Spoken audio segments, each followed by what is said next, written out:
And it dovetailed very nicely into my non-monogamous experience, because a lot of the things that in my head are just part and parcel of being autistic are what make all the social norms surrounding monogamy just fundamentally not make sense to me. They're the things that make being non-monogamous utterly intuitive at this point, such that it completely baffles me. I have to have a whole separate thing in my head of the stuff the neurotypicals do that just does not make sense, but is what they do, and I have to be able to recognize it to function in a world where they made all the rules. And basically everything about monogamy is in that box, along with you got to make eye contact when you talk to someone. And if you just say exactly what you mean, they're going to digest it into a slurry of politeness and relationship markers that aren't there anyway. So you got to put those in. Welcome to Normalizing Non-Monogamy, the podcast where we interview incredible people from across the entire spectrum of non-monogamy to hear their fascinating stories. We strive to bring guests on the show who have a healthy approach to non-monogamy. However, it's important to remember that everyone does it a little bit differently, and the views and opinions expressed by our guests do not necessarily reflect our own. Additionally, we produce this show for entertainment purposes only. Please be aware that we aren't doctors or therapists. Consult a medical professional for anything regarding your health that you might learn about on the show. Enjoy! Welcome to episode 283. We're Finn and Emma, and today we have a wonderful conversation with Alyssa. Alyssa has been exploring non-monogamy for about 10 years, and shares an incredible journey with us today. She's also a writer and speaker and loves focusing on social issues, specifically LGBTQ and transgender issues. Yeah, as Emma said, this is a wonderful conversation, and one of the things that you'll hear Alyssa say pretty early on is that the discovery of non-monogamy was like a chorus of angels descending from heaven, and that life sort of just finally made sense. And one of the other things that Alyssa loves talking about and writing about is neurodiversity. And in that same vein, she's recently published a book. Yes. So this book is part of the More Than Two Essentials series, which we're going to talk about in just a second. But the book that Alyssa wrote is called Non-Monogamy and Neurodiversity. And so anybody who just heard me say more than two is probably familiar with the much accredited tome, More Than Two, that was written by Eve Rickert and Franklin Vo many years ago. Yeah. And the brand More Than Two has sort of been reclaimed by Eve, as best we understand it, in the last couple of months, I think, actually, just in the last year. Yeah. And so the website now to check out the work for More Than Two is morethan2.ca. That will take you to Eve's site, and a list of other books that are part of the Essentials Guides. There's 6 of them coming in 2023. There's this one on neurodiversity written by Alyssa. There's also one on happiness, teaching, abuse, death, and jealousy. So there's a whole series of guides that are sort of tied to the original book. I don't believe you need to read the original book in order for these guides to be useful, but wanted to make that clear. Yeah, they're under the More Than Two brand by Eve now. Yeah. And so definitely go check this out. We are super excited about this book and super excited about this conversation. It is amazing. And I wanted to read one quick excerpt from Alyssa's website that also maybe kind of sums up who Alyssa is, and again, love this conversation. So this is again from the bio on Alyssa's website. I'm a biology PhD who knows how to write and speak on a stage, whether it's highly technical scientific documents, psychological fiction about robots falling in love, an informative presentation on fish biology, or a heart-rending polemic about the reality of being transgender. I can put words together to meet your needs. And I think what you will learn as you listen to this conversation is Alyssa has an incredible way with words, and I'm really excited about it. Yes, this is an incredible interview. Please stay tuned, listen, and don't forget to go check out Alyssa's work at her website too. Links are in the show notes. Which are on our website, normalizingnonmonogamy.com, and you can click on the podcast tab. Nailed it. We also have one more quick announcement before we jump into our other announcements, and that is some incredibly sad news that we Yeah. learned in the last week that we wanted to just touch on here at the front of the show. Yeah, we heard news that the bomber of Black and Kinky podcast passed away this week, and we're incredibly saddened by this news. Bomber and Bell of the Black and Kinky podcast are incredible and have been incredible members of the non-monogamy community and podcasting community. And we just want to send our condolences and love to family and friends, and just wanted to, send that here. Yeah. I think one of the things that's interesting about this world that Emma and I landed in 5 years ago or so is it's big enough that you don't get to know everybody in the way that you want, but it's also small enough that it's sort of like a family. Yeah. This sort of non-monogamy relationship, alternative relationship podcasting community. Everybody kind of knows everybody a little bit. And Bomber and Bell were two people that we didn't really get to know as much as we wish we had.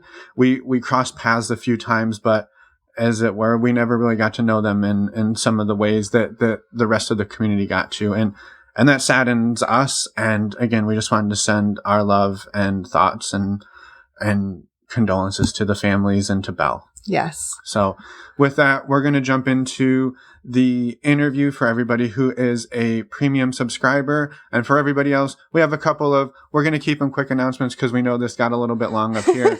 And we promise this time to try to keep them quick.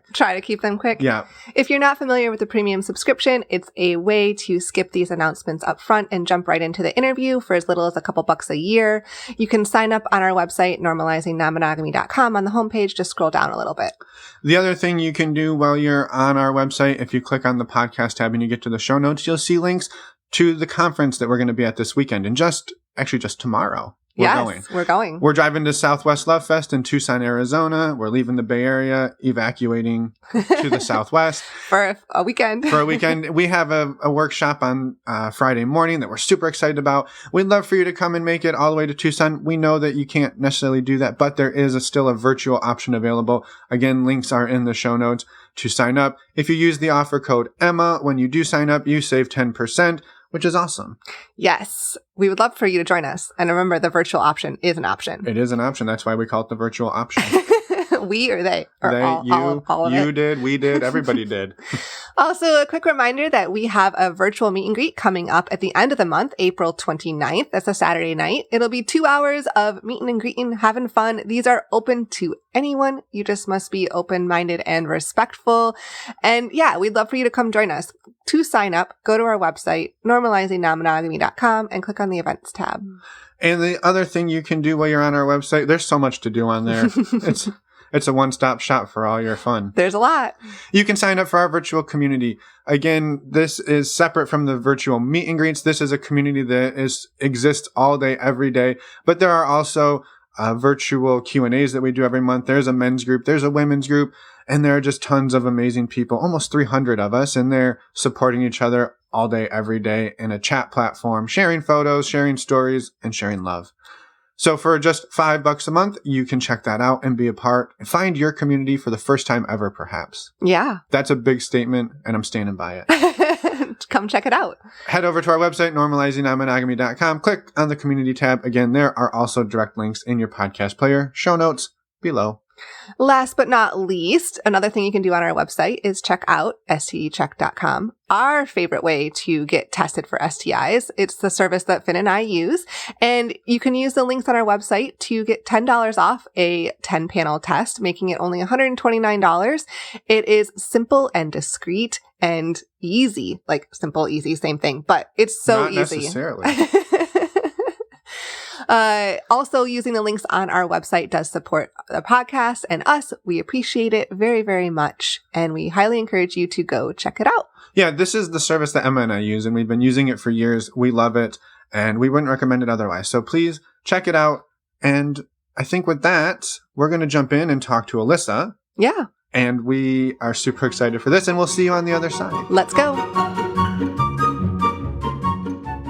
Good morning, Alyssa. We're excited to talk today. Thank you so much for being here. It is an honor, a privilege, and a delight.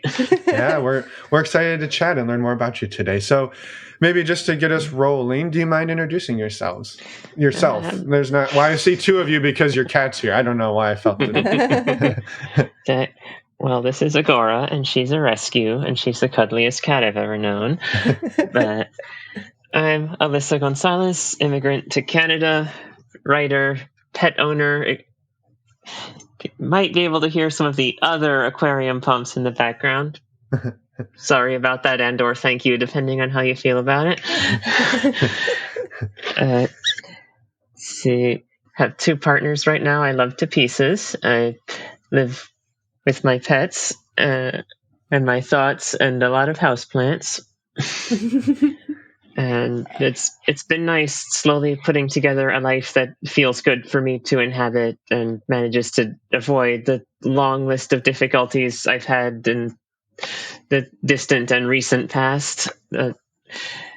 Just showed me what doesn't work for me and what does in equal measure, and being able to claim all of that lately it's nice.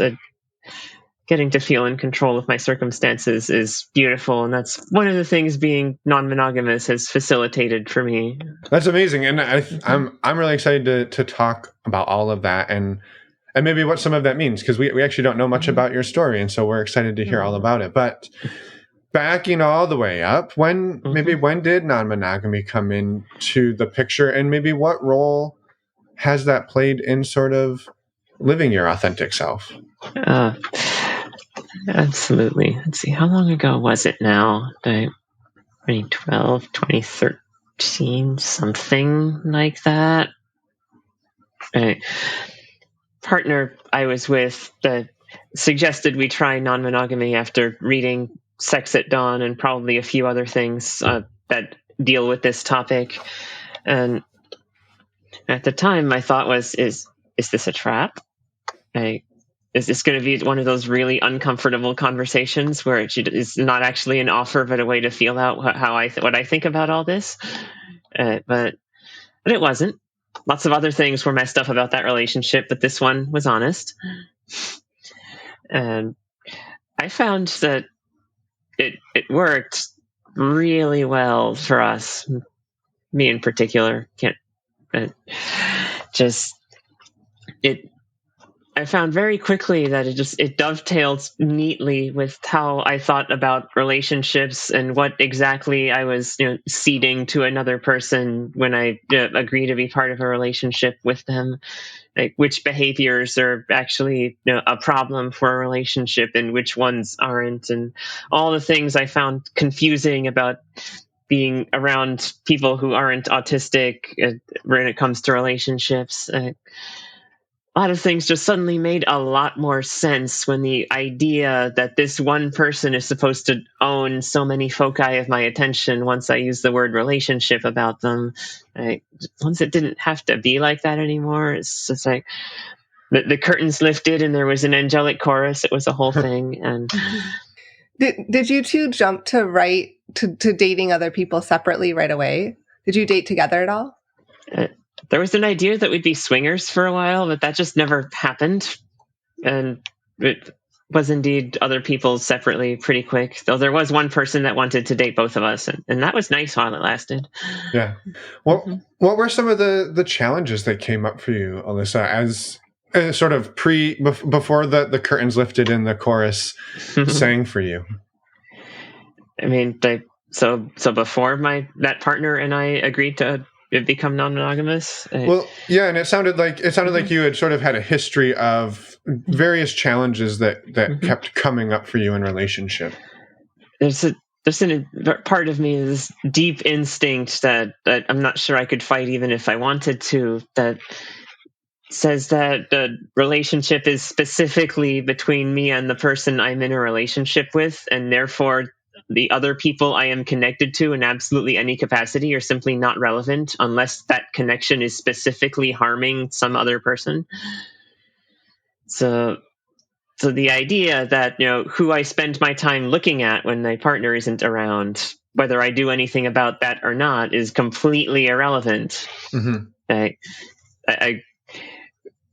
It should not be a problem if I mention that I happen to see someone else who was attractive or something like that. Should not be a problem who I spend my time with outside of the time I spend with my partner, and so on. And no one I dated prior to becoming non-monogamous saw it that way. Mm-hmm.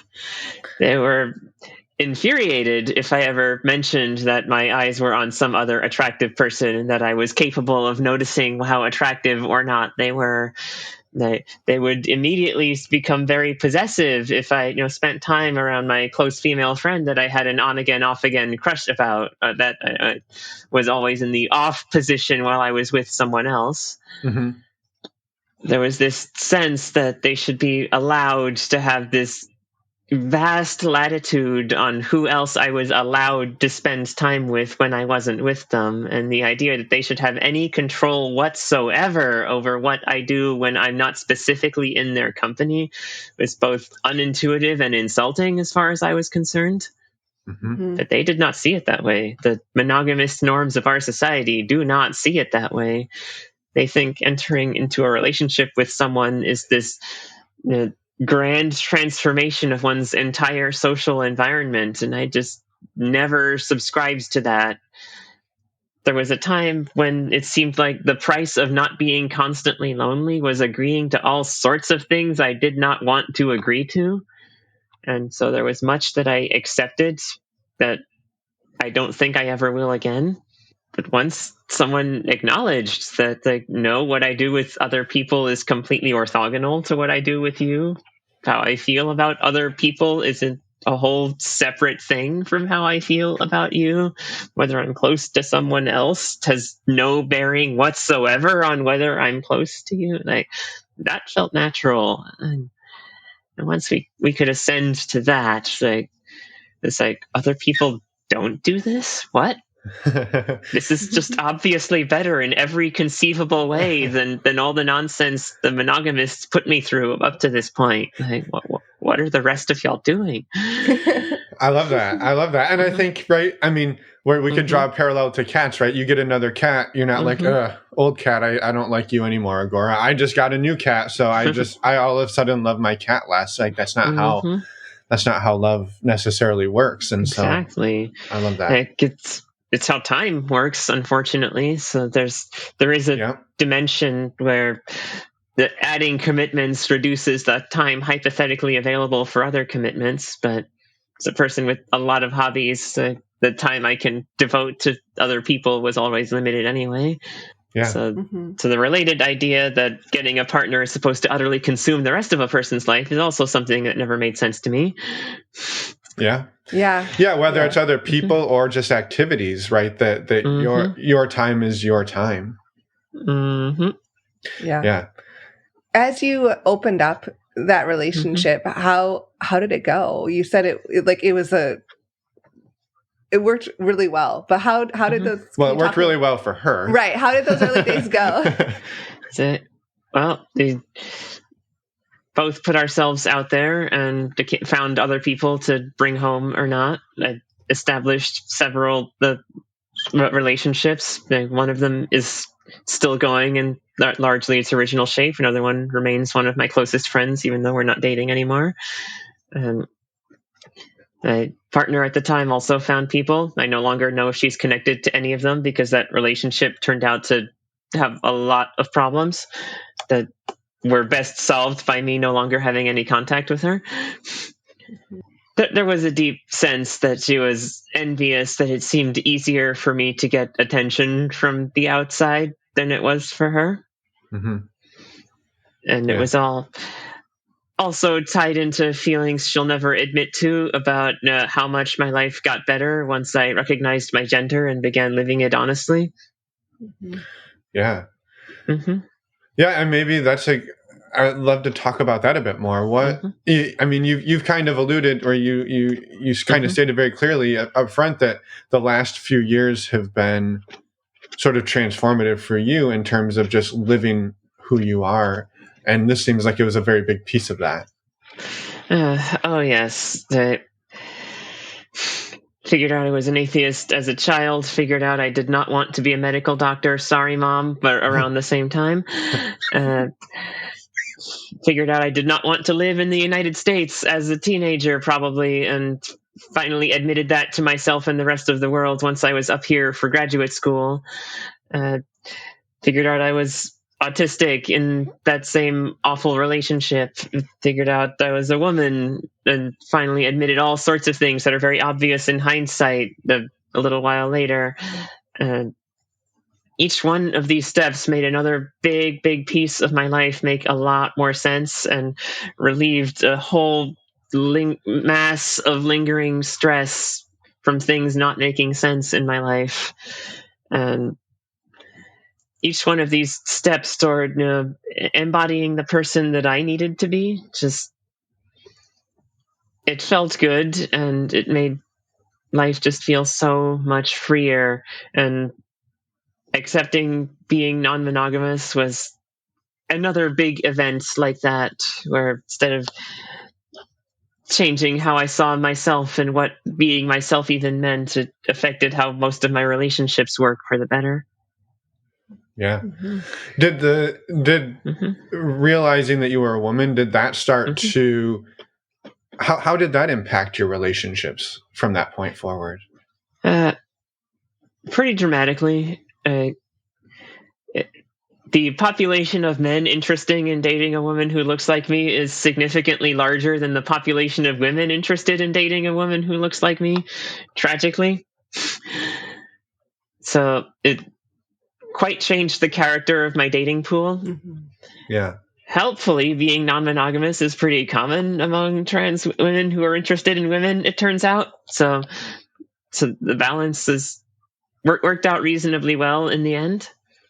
It made my relationships make more sense, because the women who dated me weren't looking for a girlfriend, and that's very often what I felt like even before I knew why. And so a lot of my relationships were confused and had problems that neither of us knew how to articulate, because I wasn't the person that they were expecting.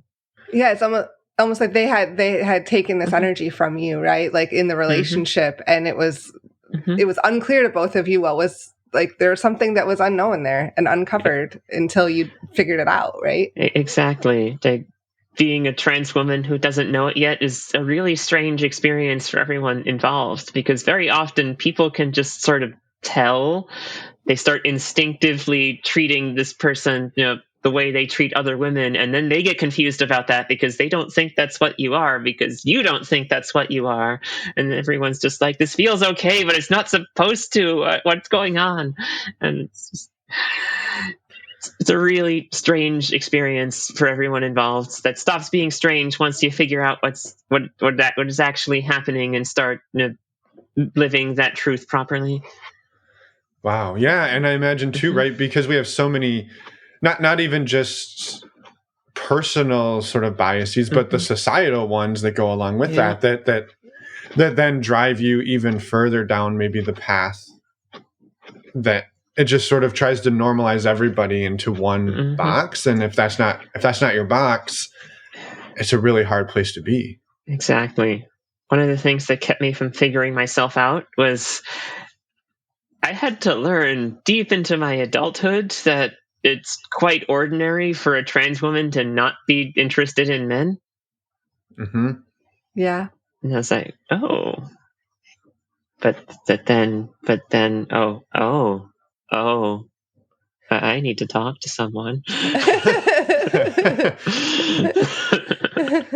I mean, that's a whole list of amazing changes that are not like any one of those by itself is life-changing, transformative, and you've stacked and compounded 3 or 4 of them on top of one another. Oh yeah. I still remember the look on a certain professor's face when she realized, after putting a whole bunch of separate conversations together, it's like, wait a minute, you were dealing with immigration and being alienated from your parents to the point of potentially being in financial peril, and a potentially violent stalker, and some housing difficulty, all in the same year. Yeah. Wow. Yeah. How did you graduate? And it turns out that I'm some kind of superhuman. So that works out.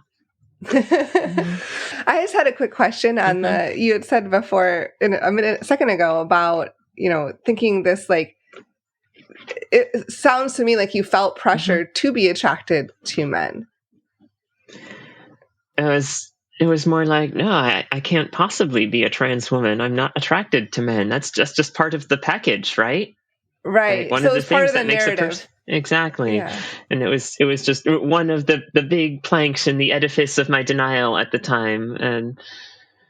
And once that was removed, the rest of them had a lot more trouble standing up. Yeah. Well, and it sounds like along with that, and you just kind of listed the things that your professor pointed out, but that these challenges aren't just, oh, this is a little uncomfortable, I feel a little off in who I am, but that they ripple through every aspect of your life in almost a debilitating way. Oh yeah, I suspect a less resilient person would not have emerged from the trials I have endured quite the way I have. But yeah, it was a lot, and everything connects to everything else, and that one of the perks of everything connecting to everything else is that each piece that one does figure out suddenly makes all the other ones a little easier to recognize. Because once you know what one of the pieces is, then the parts where it was intersecting with all the others become windows into what's going on there.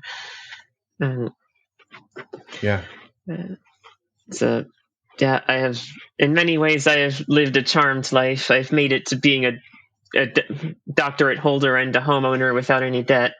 But in other ways, I've had a lot of difficulties to resolve, and it's nice to emerge on the other side of that with a much clearer vision of who I'm supposed to be and what my life is supposed to look like. Yeah, that's amazing. And who I should be smooching the whole time.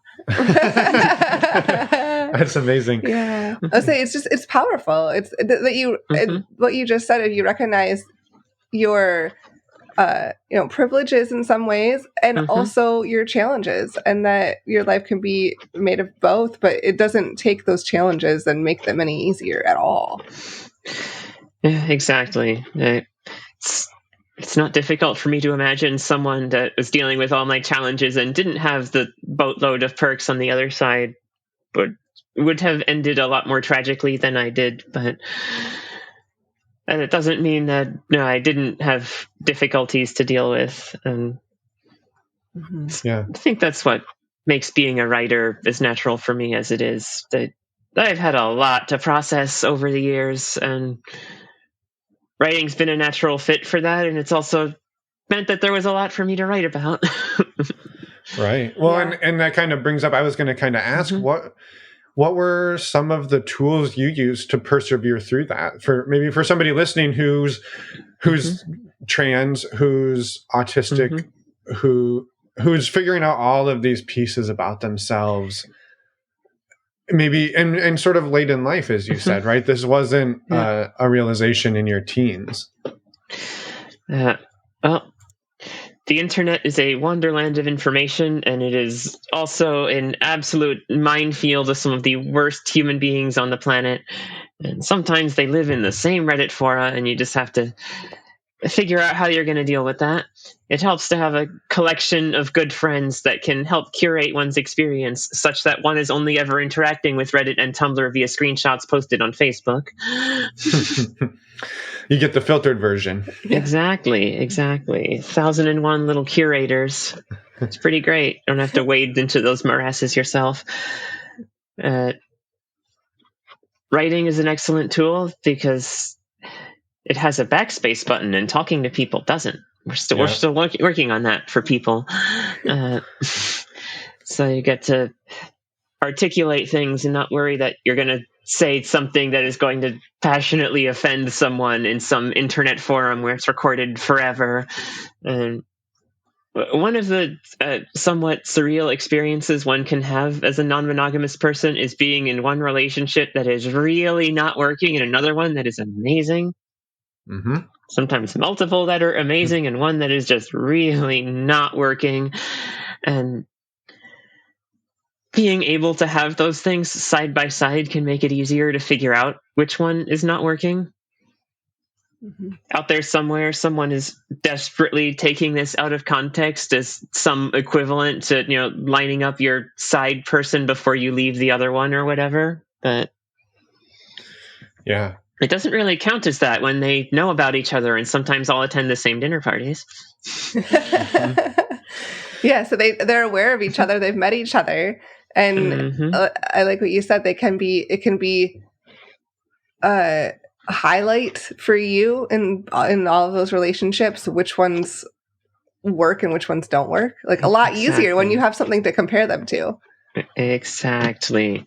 When you're not trying to reach back into a past that you're only remembering in pieces and probably under rose-colored glasses while you're at it. But no, they're right there. You can just straight up compare experiences that happened in the past 10 or 15 hours between the two people. Right?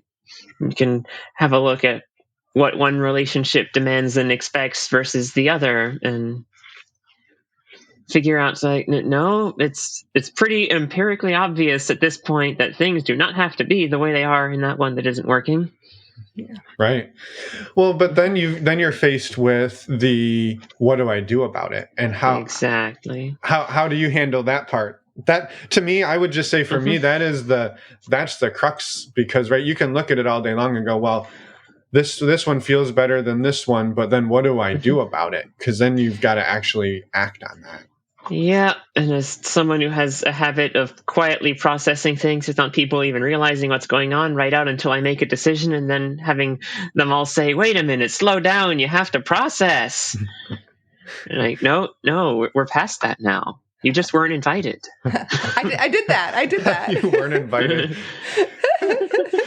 I love that. Well, and Alyssa, I might take this opportunity to talk a little bit about, you've mentioned autism a few times, and I think that maybe these two are kind of interlaced, and I'm curious what and how autism kind of shows up for you, because we know this is a spectrum, right? And it's a little bit different for everybody. And what does that look like for you, and how did you come to realize it?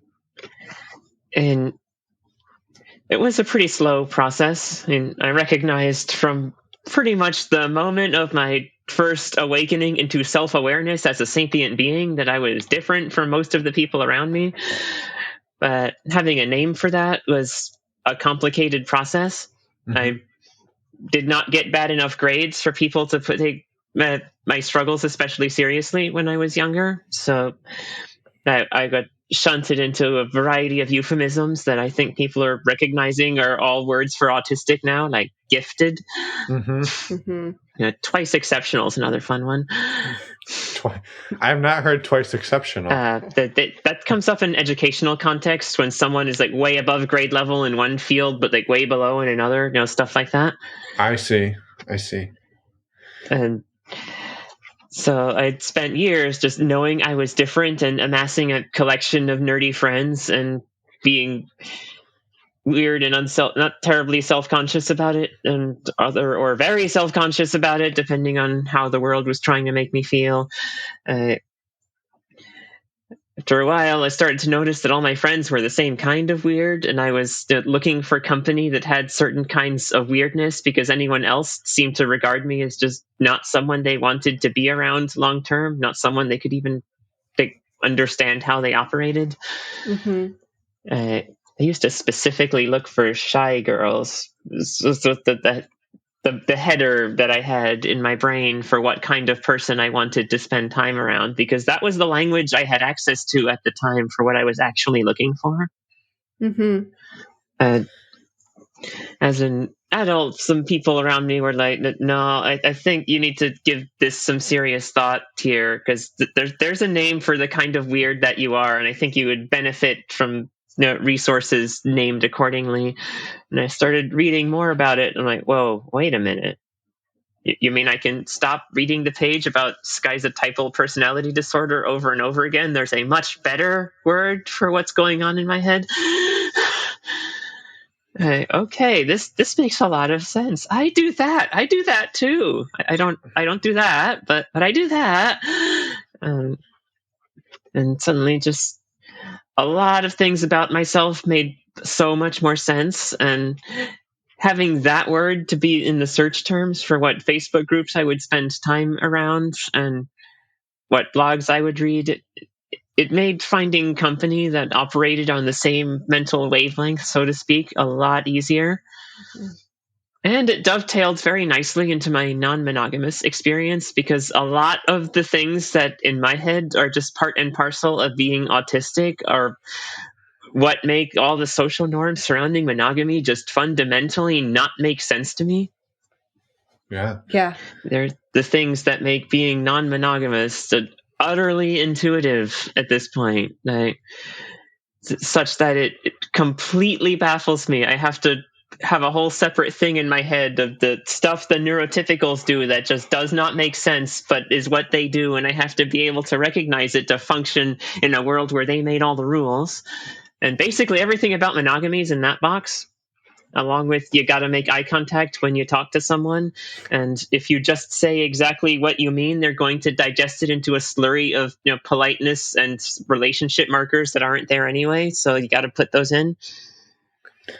Yeah, I love that. Would you be open to sharing a few more of the? I think this, as you call it, the dovetail. This merging of non-monogamy and neurodiversity is one that we know comes up often and is very common to find people who are non-monogamous to also have some type of neurodivergence in some way. And I think hearing a little bit more from you about, and clearly you're so well versed on the way that your own autism fits into that puzzle.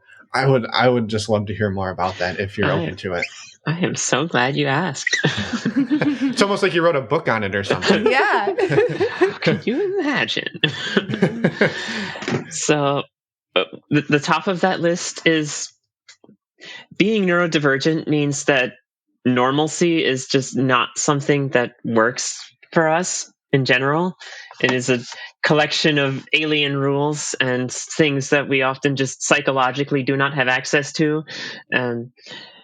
Stuff that doesn't make sense even when it's explained. Stuff the neurotypicals feel insulted if you try to get them to explain it. And if you question them about it and tell them, but this doesn't fit with this, no, they don't not like that.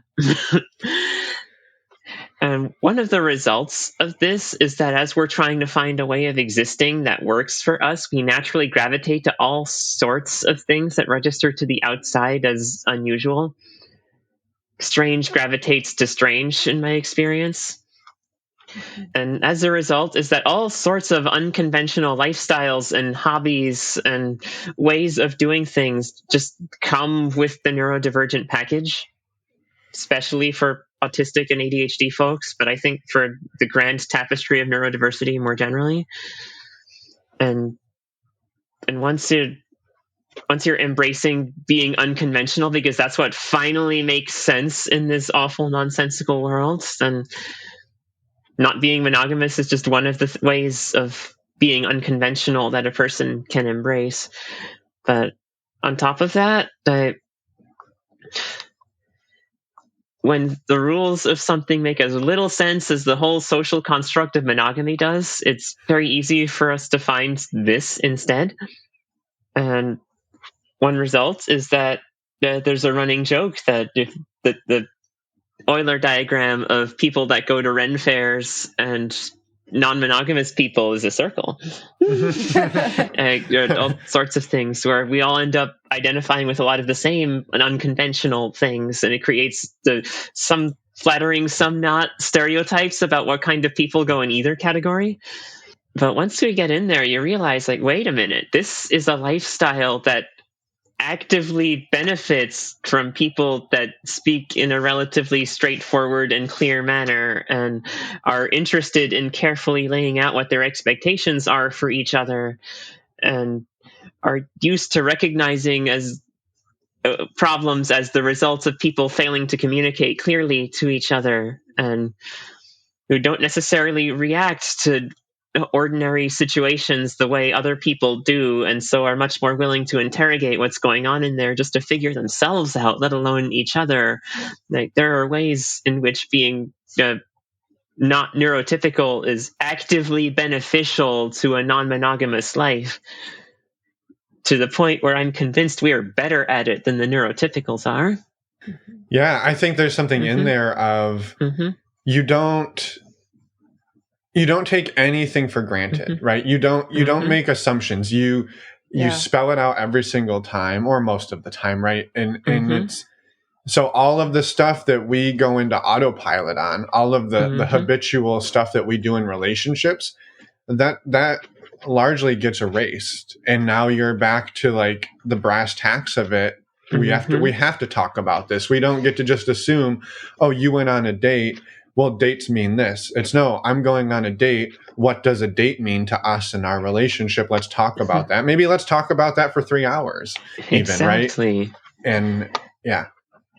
Something that non-monogamy and neurodiversity have in common is that heuristics built in the normal world just become less and less possible to apply.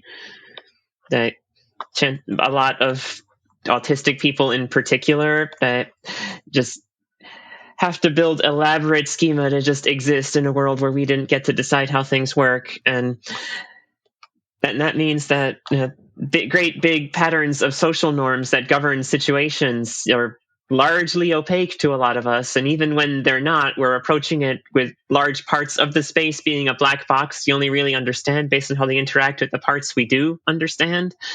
And in a world that treats relationships like that in a monogamous context, you're already having to discard basically every heuristic about relationships to make non-monogamy a thing at all. So having to rebuild the whole system, we were already doing that if we were neurodivergent. So might as well do it in a way that actually works for us. Yeah, I love that. And then you get to basically take every relationship, and this is sort of full circle to what you said at the beginning, is you get to take every relationship and say, what is this relationship? And you get to apply your own set of rules and your own lenses and your own everything to basically sculpt it into one that works for you and your partner and whatever other partner comes into it. You all get to co-create that. Exactly. And that can be tremendously healing after a very difficult life. One of the realities of being neurodivergent is that I think we're a good 3 generations out before our society can reliably produce a non-traumatized neurodivergent person. Yeah. So part and parcel of being neurodivergent at this point is experiencing a lot of awful stuff at the hands of either mainstream society or our parents or our teachers or some other subset thereof. Yeah. And a lot of the diagnostic criteria in the books fundamentally assume that anyone who's getting a diagnosis of certain kinds has been through some shit. And to the point where I think once we can reliably produce, ADHD people who aren't traumatized by the school system and autistic people who aren't traumatized by basically every interaction with anyone who isn't autistic, that the criteria are going to look very different because they won't rely on all the things that we do and ways that we are when we've been treated badly for extended periods of time. And one of the perks of non-monogamy for a person who's been through a lot of difficulties is that it releases a lot of expectations. Like, monogamous norms often assume that one specific person is going to be the utter center of one's entire social life. That is a lot to put on the partner of a traumatized person. That is a lot to put on a traumatized person being a partner to anyone. We are often not equipped to quite rise to that challenge. And even if we are, it's a lot to expect of another person. Getting to derive social support from a wider network of people who are allowed access to the intimate center of one's emotional being is wonderful. Being able to cultivate a wider selection of attachments and heal one's ability to depend on other people who have often proven unreliable in the past is healing. Being released from the idea that you've wronged the people around you if you pursue intimacy in ways they don't like, that is tremendously healing. And there's a whole other book by a different author published by the same publisher that published mine that deals with this kind of thing in great detail called Polysecure. And I recommend anyone who found that previous paragraph relatable, acquire a copy. Yeah, fantastic. It's a fantastic book. Yeah. And everything you said makes so much sense too. I'm just excited for more and more work to be putting out there about this. Like, I appreciate all of the research and writing that you've done. And I guess I'm curious too, when did the idea for the book come to you, and what was that process like? I've had thoughts of putting some of these things on my blog for some time. When Thornapple Press approached me with this topic, I was like, oh, I was born for this. Thank you. I love it. And just collected my various thoughts and put them together in this book. If there is another edition, I think there are more thoughts I will put in there. The blind spots I had that mean this book is not as good as I think it will be if there's another edition. But it contains so many things that came to me while I was processing past relationships and current ones and how different they feel, and just how utterly bizarre it was growing up as an autistic but didn't know it yet teenager in Miami of Cuban descent, and realizing that the sixth Cuban American love language is bombastic displays of jealousy at literally anyone else who would dare take up space in your partner's life. Like, the telenovelas got it from somewhere. Most of them are Mexican and not Cuban, but they got the pattern from somewhere. And it's just, that was something I could never provide the people I dated when I was in Miami, and not just because I was also a trans woman who didn't know it yet dating straight women. It's just absolutely baffling to me that they thought that was an okay thing to subject me to or expect from me, because it was just not how I operated. My general attitude was, I'm currently getting what I want from this relationship. Why would I be hostile toward you in any way? Right. Well, and it sounds like for you, those norms of jealousy, not only did you not really register them in the sense that, like, when your partner was maybe feeling it, when you're like, well, I don't understand why you're feeling this. It sounds like you also didn't necessarily feel that if your partner was having interactions that maybe in an otherwise relationship would spur jealousy to a different partner. One of the key parts of this conversation is that jealousy and envy are two different things. And too many people use those words interchangeably, or do what I was taught as a young person. And I was told that envy was some bigger, worse version of jealousy. And I'm like, no, if anything, it's the other way around. What are you people on about? Envy is just you wishing you had what someone else had, but jealousy, that is tied intimately with the idea that the other person having something means you are going to lose it. Yep. And that was the key to why my experience of it was so different from anyone I dated when I was young.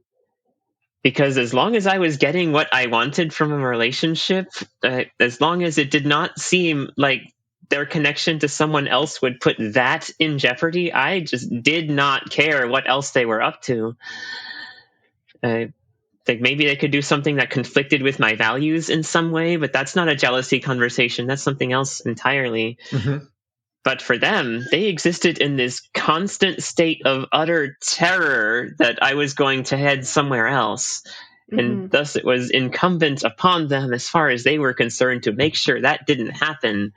Like, every person they dated was some wild animal they had to keep corralled, or else it would jump the fence or dig a hole under it or whatever.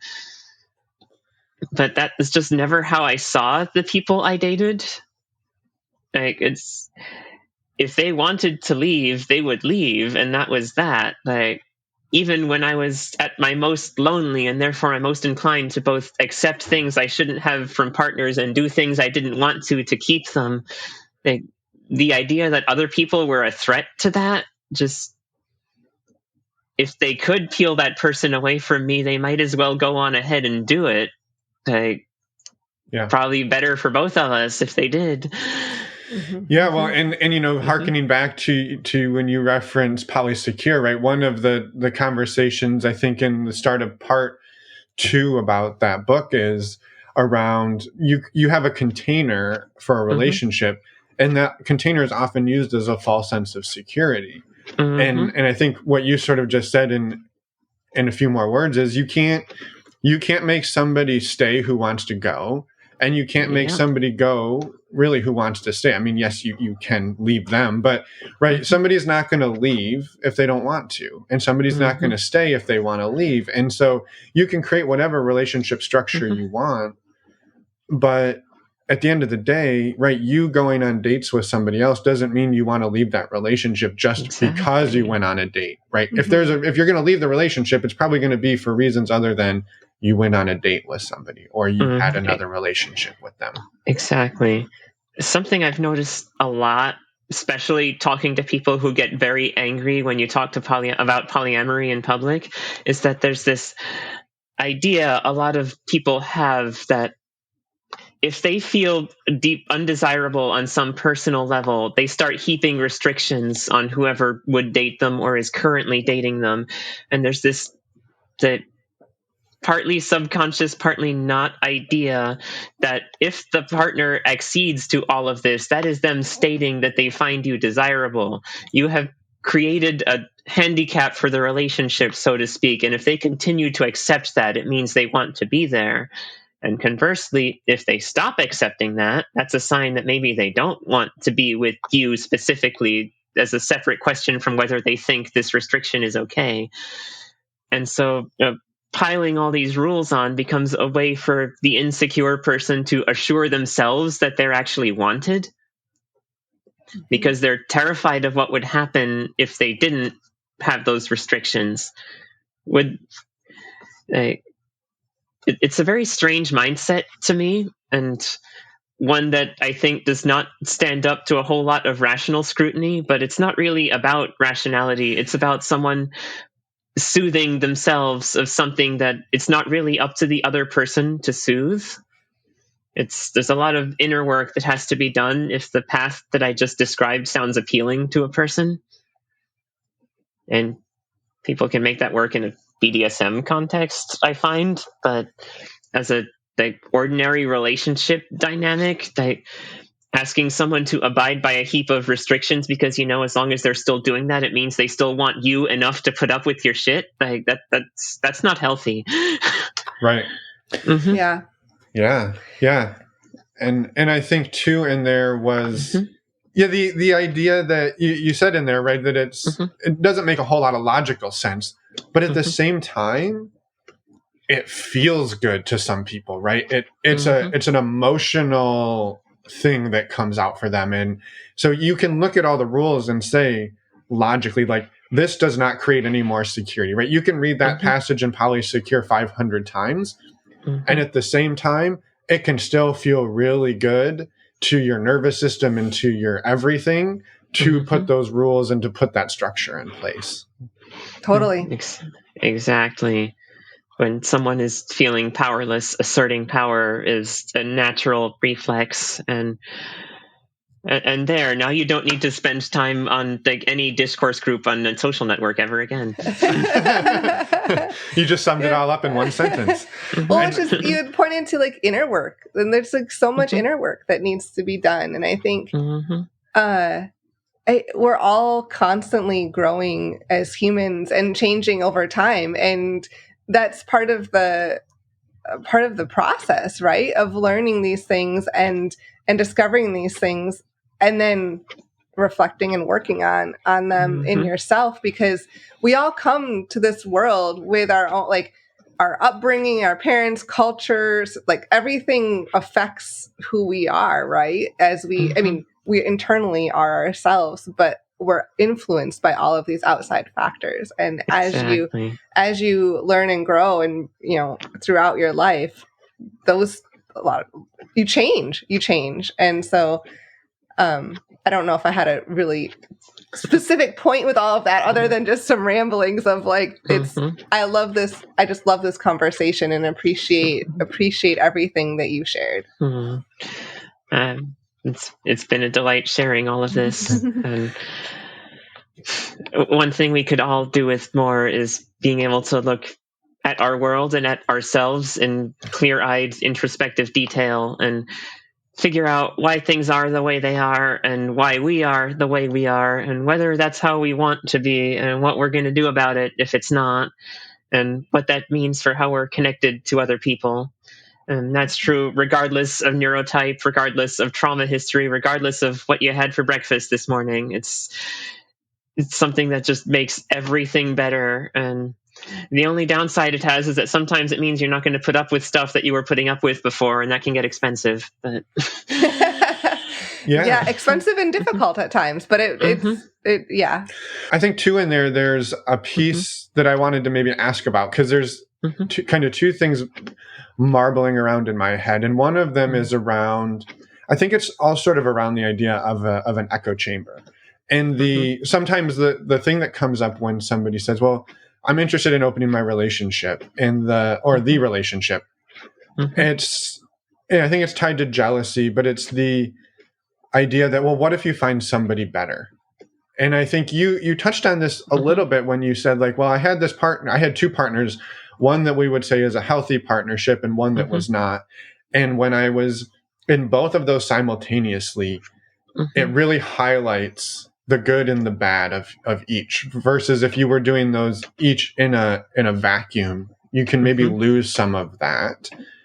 And I think, I don't know, this is a long question, and I get that. It was really just around the idea of non-monogamy giving you the opportunity to compare and to give you the frame of reference for what feels good and what doesn't, but also sort of that idea of, well, what if you do find somebody better than me? And I think that is a common argument that, like, well, I'm afraid they're just going to find a better partner for themselves than I am.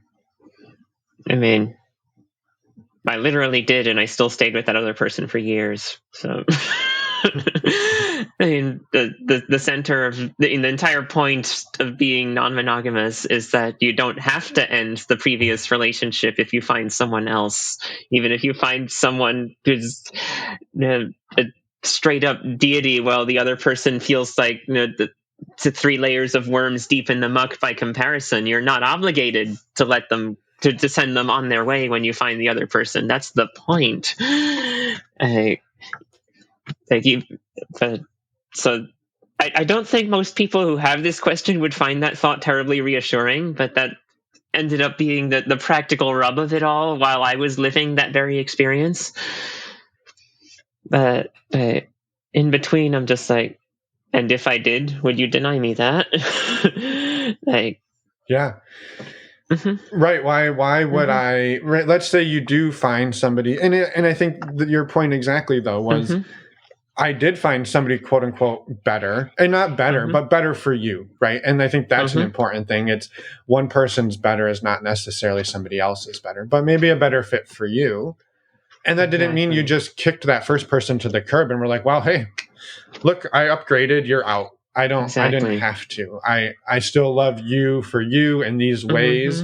And at a certain point, if we're not compatible, then we don't continue doing this. But it's not it's not just because somebody just walked into my life and I have to just push you out. It's yeah. In my head, relationships are pretty strongly compartmentalized, and the question in my head is always, am I getting what I want out of this relationship? And whether I have another relationship going on or not doesn't change the answers to that question very much. In the end, this insecurity comes down to the person asking this question worried that the other one is asking to open up the relationship so they don't have to be secretive about looking for a replacement. Just about the fact that that's what they're doing. And owning up to that being what they're worried about can be a difficult thing for both parties. But in the end, that's fundamentally what it is. Yeah.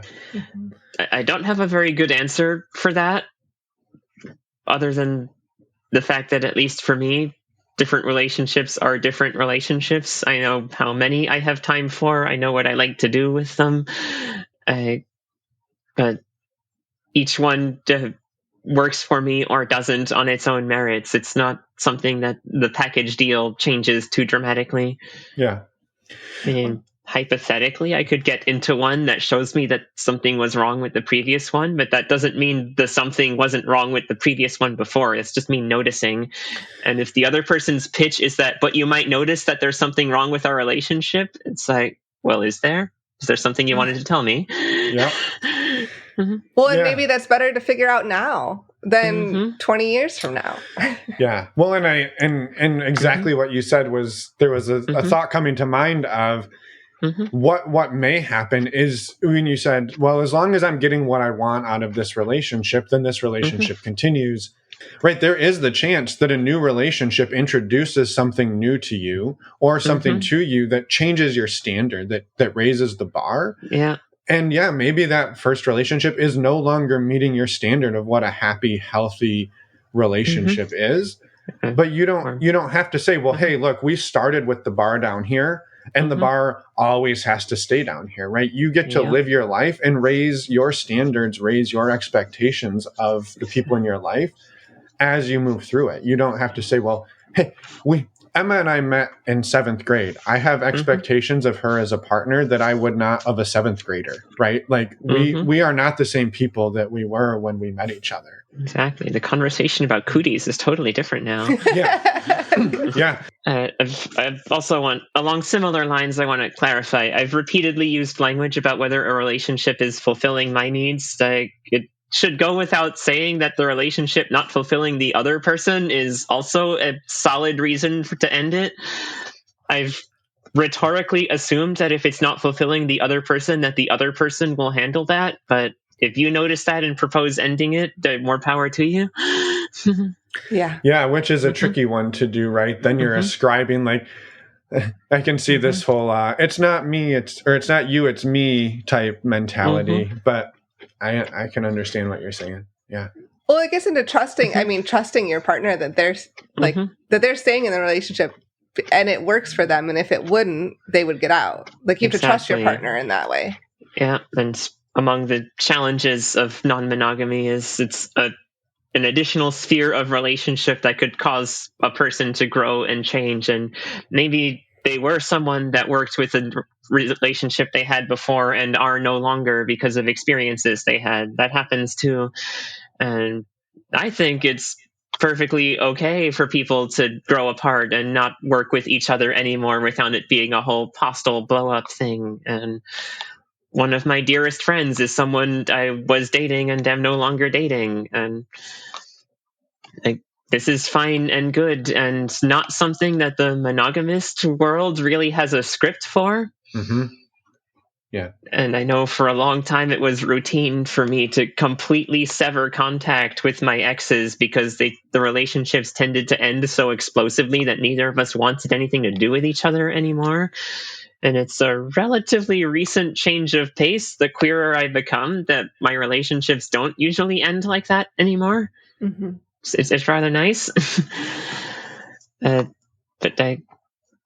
this should all be okay.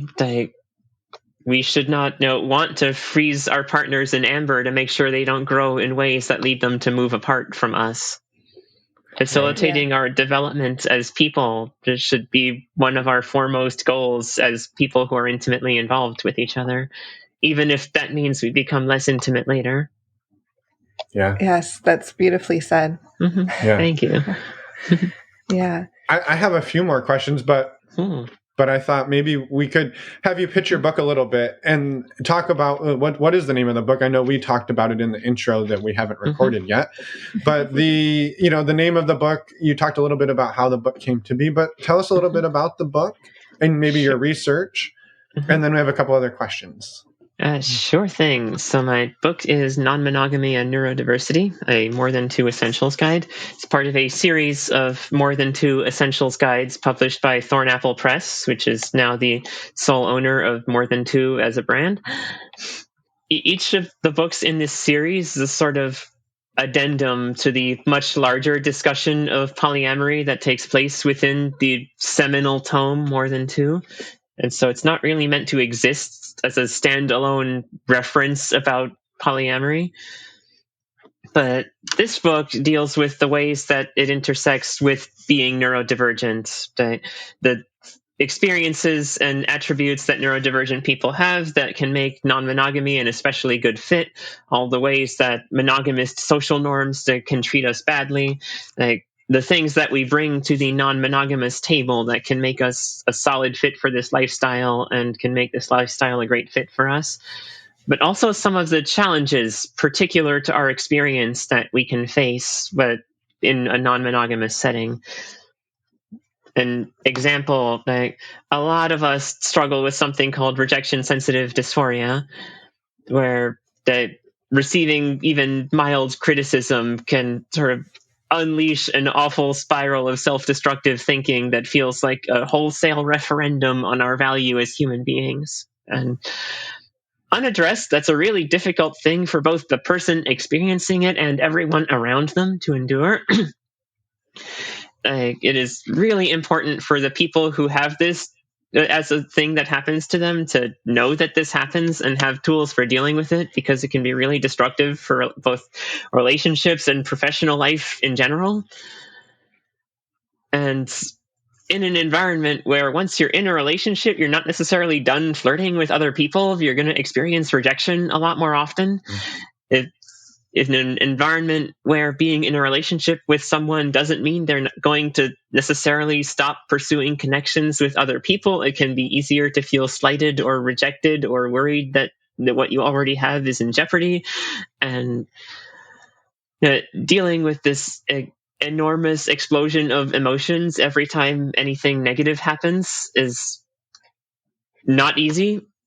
So it is important to have tools for that. I put a few of them in here. This isn't really a therapeutic or psychological manual. That's not my expertise. I did do a lot of reading to put this together, but I didn't want to venture into recommendations that exceeded what I'm actually trained to give people. Mm-hmm. Yeah. So it's mostly these are things you can look at in more detailed references or discuss with your therapist kind of treatment. But it was important for me to acknowledge that the combination of being non-monogamous and neurodivergent isn't always sunshine and roses, and there are many challenges, some of which I hope to address if this book gets a second edition in a few years. Mm-hmm. And because in between all that, though, the end result is it's still much more natural to co-construct the rules that govern your relationships and not restrict certain levels of intimacy to one specific person who has to be the center of your whole emotional life. And it is a match made in the depths of our psychological patterns, and I think more people should get to experience that. So I put this together to alert people that this is a possibility for us that tends to work really well. And not just because that'll probably widen my dating pool. Hey, I think writing a book is a great alternative to Tinder. So I give you a ton of credit. Yes. Thank you for all of the work that you did for the book. And we're excited to promote it and get it out there. I'm delighted. I'm glad I could write this book. I'm glad I could talk to you all about it. And I'm glad I could have this lovely conversation with you both. This was a lot of fun.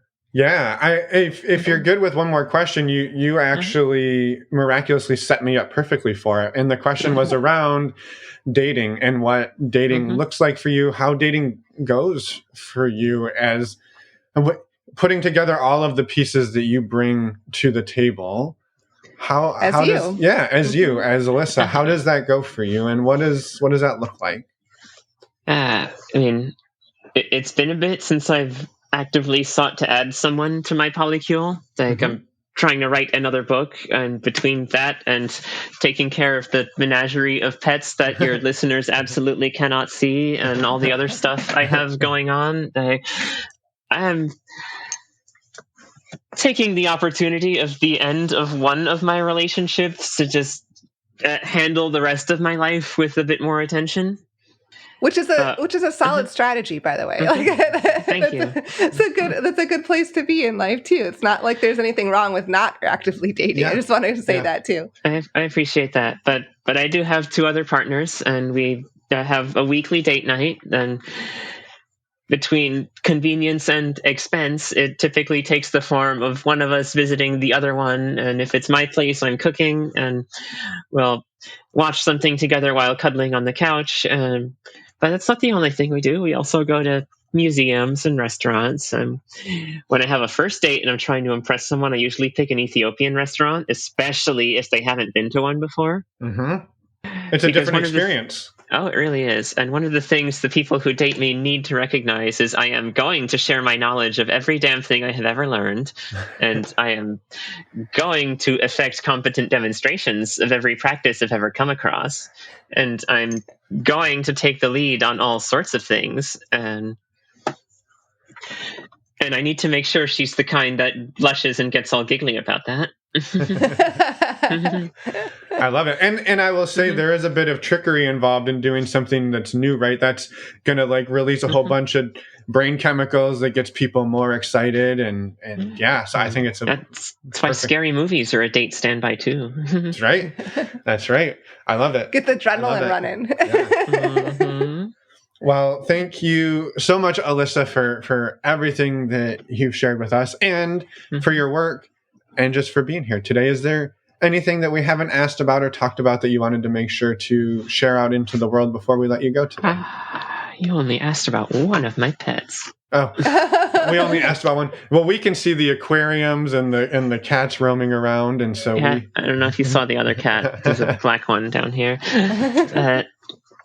In my personal website is alyssacgonzalez.com. I assume there's going to be a text version of that, so I don't have to spell it. You don't have to at all. Excellent, because even my doctors get it wrong. Yep, we will have links to everything in the show notes. Not a problem. And splendid. Yeah. And I'm glad I managed to make time for you all, and I hope people enjoy what I've had to say and diving into my website to macrodose the rest of my content, and that I form an excellent piece of the grand tapestry of your back catalog. We are excited about that. So thank you, and thank you for being a part of it. We appreciate it. Yes. Thank you so much, and have a wonderful rest of your day. You as well. Take care. And we're back. I thought you were going to say it. No, I was just lip syncing. But nobody got to see me lip syncing. Except for me. I haven't closed my eyes and got into it like I was a movie star, like a rock star. Thank you so much, Alyssa, for coming on, sharing your story, and for the amazing work that you do. A quick reminder, go check out Alyssa's book, Non-Monogamy and Neurodiversity, and all of her work on her website. Links are in the show notes. At normalizingnonmonogamy.com. What are you laughing about now? I was just thinking how good my Emma impressions are. And then I was thinking, you know when you shouldn't do an Emma impression? When you're fighting. No, it's not good. Emma really doesn't like it when you do Emma impressions. No, they're not good. They are not conducive to resolving the conflict at hand. No, they're not. And something we go around and around and around about. Well, I agree that they are not a good idea. So, anyway. But this Emma impression was pretty good. That no one saw except for me. Yeah, but we've talked about it now for quite a while. Anyway, thank you, Alyssa, for coming on, for sharing your story, and for all of the incredible work you do. I'm blown away, and I'm so glad that we got to have this conversation. Yes. A few quick reminders. Again, we will be at Southwest Love Fest in Tucson, Arizona, April 14th and 16th, coming up this weekend. Love to have you join us. You can join the virtual option too and use the offer code EMMA and you save 10%. Also, we have a virtual meet and greet coming up on April 29th. These are open to anyone. You just must be open-minded and respectful. You can sign up at our website, normalizingnonmonogamy.com. Click on the events tab. And I think that's it. Next week. Do you have anything else to add? No, I zoned out for a few minutes while you were talking. Okay, got it. But I'm back, and I think I heard you say everything that was important. Okay. Next week, we have... I can do this part. Okay, go for it. Next week, we're talking with Libby, Kier, and Drew. We are talking to another sort of triad, a family living together under one roof, 3 adults, 2 kids. It's amazing. Yes. And Libby is, for anybody who's not familiar, Libby is the host of the Making Polyamory Work podcast and another incredible member of the podcasting non-monogamy relationship community. Yes, and she was also previously on our podcast, episode 98, and a Focus Fridays season 1, episode 9 on transitioning relationships. Both of those episodes, we highly encourage you to go listen to them. They're not necessarily they're not necessary to listen to before next week, but they're still great episodes. Go listen. And Olivia's podcast, Making Polyamory Work, is also amazing. Yes. And the editing on that show, mwah, it is. Pat yourself on the back. It is. Hold on. No, it's me. It's just really great editing from everything I've ever heard. Yeah. All right. By the way, I work with Libby to edit her podcast. Anyway, we will see you all after Southwest Love Fest. We'll see you next week for that wonderful conversation. Until then, have a great weekend. Bye, everyone. Thanks for listening.